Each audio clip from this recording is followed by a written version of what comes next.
Her er det jo ingen tvil om at her har han såkalte Oddvar Skjeggen Ravnåsvært. Klar? Hva begynner du?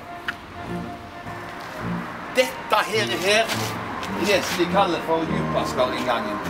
Eller den nordre inngangen. I FKH er alle sjefer, men den viktigste sjefen, det er storsjefsjefen. 2 tidemannsstrid, tidemannsrør, nummer 3. Det var akkurat det samme mørka drittskiltet som sto oppi...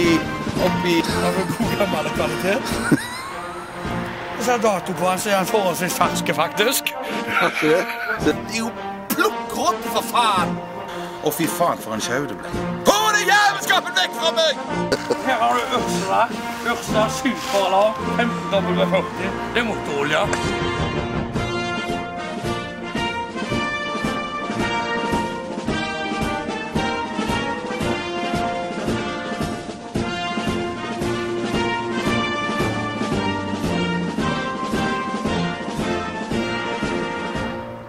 Nemlig